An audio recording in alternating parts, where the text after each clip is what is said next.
जो सबसे पहला क्वेश्चन है दोस्तों, प्रतिध्वनि का कारण है। मोस्ट इंपॉर्टेंट है दोस्तों, मैक्सिमम बार एग्जाम में रिपीट हुआ है। आपको बताना है जो प्रतिध्वनि का कारण है वह क्या है।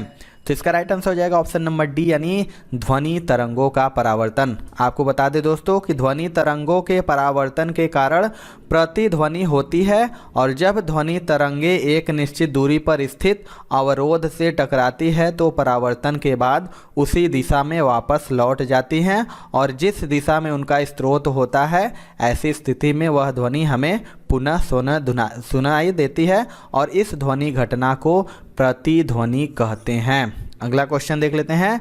प्रतिध्वनि सुनाई देती है जब परावर्तन पृष्ठ का, आपको बताना है कि जो प्रतिध्वनि है वह सुनाई देती है जब परावर्तन पृष्ठ का। तो इसका राइट आंसर हो जाएगा ऑप्शन नंबर बी, यानी क्षेत्रफल अधिक हो, यानी परावर्तन तल का क्षेत्रफल अधिक होने पर ध्वनि का परावर्तन बार बार और बहुत अधिक होता है। अगला क्वेश्चन देखते हैं दोस्तों। इको साउंड एक तकनीक है जिसका प्रयोग, मोस्ट इंपॉर्टेंट ये भी क्वेश्चन है, आपको बताएं जो इको साउंड है उसका प्रयोग कहाँ किया जाता है। तो इसका राइट आंसर हो जाएगा दोस्तों ऑप्शन नंबर ए, यानी सागर की गहराई को मापने के लिए।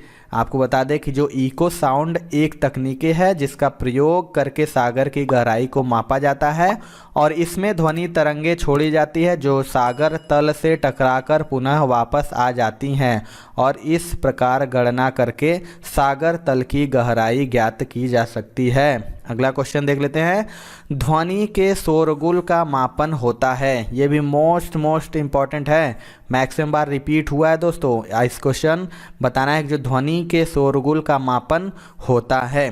तो इसका राइट आंसर हो जाएगा दोस्तों ऑप्शन नंबर ए, यानी डेसिबल में। आपको बता दें कि ध्वनि के शोरगुल की लंबाई इकाई डेसिबल होती है, और 90 डेसिबल किसी शोरगुल को बर्दाश्त करने की अधिकतम सीमा होती है। अगला क्वेश्चन देखते हैं। दोस्तों आपके अपकमिंग एग्जामिनेशन के लिए जीके एंड साइंस के बहुत ही इंपॉर्टेंट ई बुक्स मैं आपके लिए लेके आ रहा हूं दोस्तों। इसमें जीके के टॉपिक वाइज, जी हां दोस्तों, आप पूरा topic wise GK and static cover कर सकते हैं। 70 ज्यादा टॉपिक मैंने कवर किए, इससे बाहर आपका नहीं जाने वाला, सब कुछ में कवर हो जाएगा, ऑल इन वन दोस्तों, इसलिए मैंने इसका नाम रखा है। एक सिंगल ई बुक से आप सारे के सारे, आपको इधर उधर कहीं भटकना नहीं है, सिंगल ई बुक में सारे के सारे टॉपिक डाल दिए गए। बहुत मेहनत दोस्तों मैंने इसे बनाया है, आप इसे ले सकते हैं, डिस्क्रिप्शन बॉक्स में लिंक है, और निश्चित तौर पे आपको सब कुछ यहां से रिवीजन करना है एंड कवर करना है। तो इस ई बुक का लिंक डिस्क्रिप्शन बॉक्स में मिल जाएगा। एंड सेकंड दोस्तों है आपका साइंस का 1000 क्वेश्चन, जो निश्चित तौर पे आपके परीक्षा में पूछे जाएंगे, और ऐसे प्रश्न जो बार बार आपके परीक्षा में पूछे गए जीव विज्ञान, रसायन विज्ञान और भौतिक विज्ञान से, जो कि कंप्लीट डिटेल के साथ है, आप सारे प्रश्न डिटेल के साथ देख सकते हैं। तो ये दोनों ई बुक बहुत ही ज्यादा इंपॉर्टेंट, निश्चित तौर पे आपको लेना चाहिए। ये वाला बुक दोस्तों 35,000 से ज्यादा स्टूडेंट ले चुके हैं, अगर आपने अभी तक नहीं लिया है तो फटाफट ले लीजिए। सभी ई बुक्स का लिंक डिस्क्रिप्शन बॉक्स मैंने दे दिया है, और आने वाले एग्जामिनेशन में कंप्लीट प्रिपरेशन कीजिए दोस्तों, निश्चित तौर पे आपको बहुत फायदा होगा, क्योंकि इसमें बहुत मेहनत किया है मैंने। ध्वनि तरंगे हैं, मोस्ट इंपॉर्टेंट, आपको बताना है कि जो ध्वनि तरंगे हैं वह इनमें से कौन है। इसका जो राइट आंसर हो जाएगा दोस्तों ऑप्शन नंबर ए, यानी लंबवत, वर्टिकल। आपको बता दें कि ध्वनि तरंगे तरंग के संचरण की दिशा में समानांतर कंपन करती हैं, और ऐसी तरंगों को अनुदैर्ध्य तरंग कहते हैं। आगे देख लेते हैं दोस्तों। निम्न माध्यमिक ध्वनि का वेग सर्वाधिक होता है। Maximum repeated question and most very important question है ये। आपको बताएं जो निम्न माध्यमिक ध्वनि का वेग सर्वाधिक किसमें होता है। मैक्सिमम हर साल ये क्वेश्चन पूछता है, मैक्सिमम एग्जाम में पूछता है दोस्तों, इसको मार्क कर लीजिएगा। तो इसका जो राइट आंसर हो जाएगा ऑप्शन नंबर डी, यानी ठोस, यानी सॉलिड मेटल में। आपको बता दें कि ठोस धातु में ध्वनि का वेग सर्वाधिक होता है, और द्रव में उससे कम तथा गैस में सबसे कम, और निर्वात में ध्वनि का वेग 0 होता है। अगला क्वेश्चन देख लेते हैं। जब हमें कोई ध्वनि सुनाई पड़ती है तो हम इसके स्रोत का अनुमान लगा सकते हैं। आपको बताना है इसका राइट आंसर क्या होगा। तो इसका जो राइट आंसर हो जाएगा दोस्तों ऑप्शन नंबर बी हो जाएगा, यानी ध्वनि की तीव्रता से। आपको बता दें कि ध्वनि की तीव्रता से ध्वनि के स्रोत का पता लगाया जा सकता है, और ध्वनि की तीव्रता ध्वनि के आयाम पर निर्भर करती है। अगला क्वेश्चन देखते हैं। ध्वनि तरंग अपने मार्ग में रुकावट आने पर आपको बताना है कि जो ध्वनि तरंग होता है अपने मार्ग में रुकावट आने पर क्या होती हैं। तो इसका राइट आंसर हो जाएगा ऑप्शन नंबर डी यानी लौट जाती हैं। बता दें कि ध्वनि तरंगे किसी भी तल से टकराने के पश्चात परावर्तित हो जाती हैं। अगला क्वेश्चन देखते हैं दोस्तों। यदि आप एसएससी की कंप्लीट प्रिपरेशन करना चाहते हैं दोस्तों, अनअकैडमी के टॉप बैचेज आ चुके हैं टॉप एजुकेटर के साथ, जिससे आप कंप्लीट प्रिपरेशन कर सकते हैं। अपकमिंग सीएचएसएल की दोस्तों एक बैच स्टार्ट हो चुकी है 4 मई से।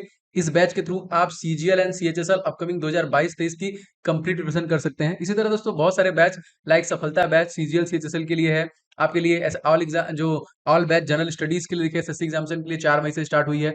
बहुत सारे ऐसे बैचेज हैं सीपीयू के लिए, कह लीजिए स्टेनोग्राफर के लिए, फाइनल पंच एसएससी एमटीएस के लिए जो कि आपका जुलाई महीने में होने वाला है, 6 मई से स्टार्ट होने वाला। इन सभी को आप एक्सेस कर सकते हैं अनअकैडमी प्लस। और अनअकैडमी प्लस में जब आएंगे दोस्तों तो यहाँ पे रेज हैंड का भी फीचर है, इसके माध्यम से आप डायरेक्ट एजुकेटर से बात कर सकते हैं कभी भी क्लास के दौरान। और दोस्तों यहाँ पे आस्क का डाउट फीचर भी इनेबल हो जाएगा जब प्लस में आएंगे। आप कभी भी दोस्तों 3 डाउट एक साथ सेंड कर सकते हैं और आपको उसका सोल्यूशन दे दिया जाएगा। ये सभी चीजें दोस्तों आप अनअकैडमी प्लस के माध्यम से ले सकते हैं। और दोस्तों उसमें भी आपको 10% का डिस्काउंट मिल जाएगा अगर आप कोड इस्तेमाल करेंगे OJ10।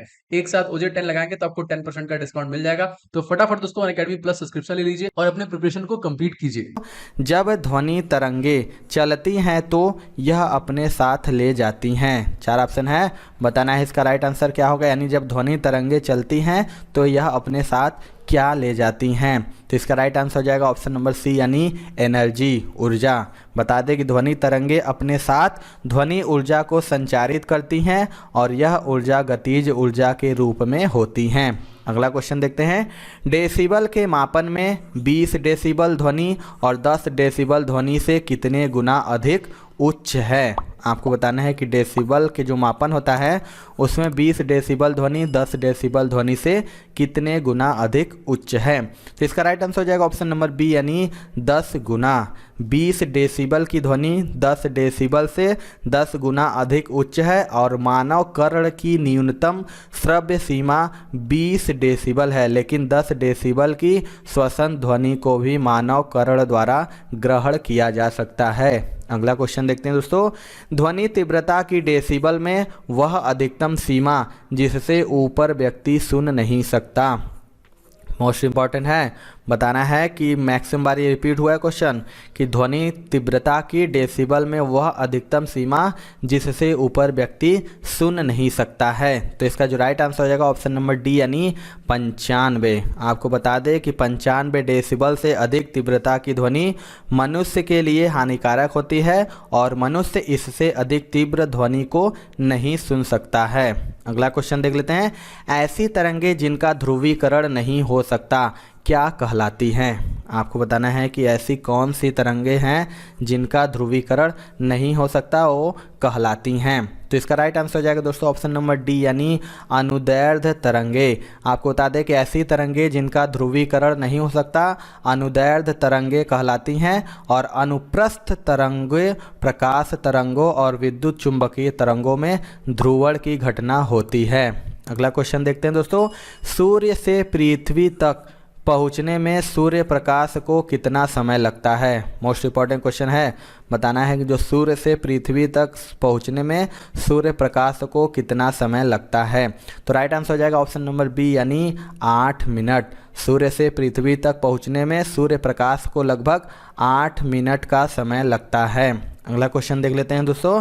ध्वनि की चाल है, मोस्ट इंपॉर्टेंट ये भी है, आपको बताना है कि इनमें से ध्वनि की चाल कितनी है। तो इसका राइट आंसर हो जाएगा ऑप्शन नंबर बी यानी 760 मील प्रति घंटा, जो कि ध्वनि की चाल कितनी है तो 760 मील प्रति घंटा। अगला क्वेश्चन देखते हैं। हवा में ध्वनि का वेग, मोस्ट इम्पॉर्टेंट, आपको बताना है कि जो हवा में ध्वनि का वेग कितना होता है। तो इसका राइट आंसर हो जाएगा ऑप्शन नंबर बी यानी 332 मीटर प्रति सेकेंड। आपको बता दें कि 0 डिग्री सेल्सियस तापमान पर वायु में ध्वनि की चाल 332 मीटर प्रति सेकेंड होता है। अगला क्वेश्चन।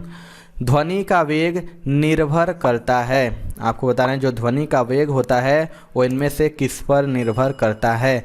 राइट आंसर हो जाएगा ऑप्शन नंबर सी यानी तरंग दैर्ध्य पर। ध्वनि का जो वेग होता है बराबर तरंग दैर्ध्य गुणे आवृत्ति होता है। अगला क्वेश्चन देख लेते हैं दोस्तों। ध्वनि के वेग पर प्रभाव नहीं पड़ता।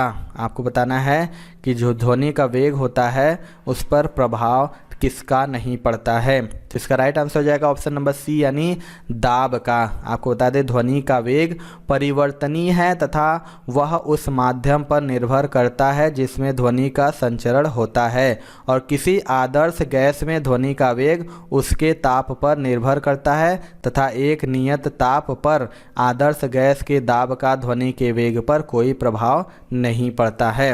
अगला क्वेश्चन देख लेते हैं दोस्तों। छोटे रंगीन टुकड़ों से बनने वाले आश्चर्यजनक आकारों को देखने के लिए उपयोग में लाया जाने वाला यंत्र है। आपको बताना है कि जो छोटे रंगीन टुकड़ों से बनने वाले आश्चर्यजनक आकारों को देखने के लिए उपयोग में लाया जाने वाला यंत्र कौन सा है। तो इसका राइट आंसर हो जाएगा ऑप्शन नंबर ए यानी कैलिडोस्कोप। आपको बता दें कि कैलिडोस्कोप बच्चों के खेलने के लिए एक दूरबीन होती है जिसको घुमाने से कई प्रकार के रंग बिरंगे आकार दिखलाई पड़ते हैं, और इस यंत्र के अंदर दो समतल दर्पण एक दूसरे से 60 डिग्री पर झुके होते हैं जिससे वस्तु के कई प्रतिबिंब दिखाई देते हैं। अगला क्वेश्चन देख लेते हैं। हर्ट्ज मात्रक है, मोस्ट इंपॉर्टेंट क्वेश्चन है। आपको बताना है जो हर्ट है वो इनमें से किसका मात्रक है। तो इसका राइट आंसर हो जाएगा दोस्तों ऑप्शन नंबर बी यानी आवृत्ति का। बता दें कि जो हर्ट होता है वो आवृत्ति का मात्रक होता है, इसे सेकेंड भी कहते हैं। अगला क्वेश्चन देख लेते हैं। एक तेज चलने वाले रेल इंजन की सीटी जब वह स्टेशन को पार करता है तो आरोह अवरोह करती सुनाई पड़ती है, इसको क्या कहते हैं। आपको बताना है इसका राइट आंसर क्या होगा। तो इसका जो राइट आंसर हो जाएगा दोस्तों ऑप्शन नंबर बी हो जाएगा यानी डॉपलर का प्रभाव।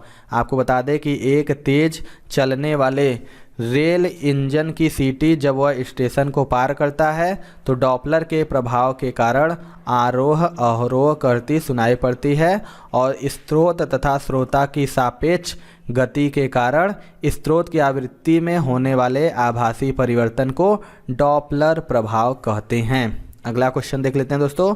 डॉपलर प्रभाव संबंधित है। अभी मैंने बताया मोस्ट इंपॉर्टेंट ये भी क्वेश्चन है दोस्तों। आपको बताना है कि जो डॉपलर प्रभाव है वो इनमें से किससे संबंधित है। तो इसका राइट आंसर हो जाएगा ऑप्शन नंबर ए यानी ध्वनि साउंड।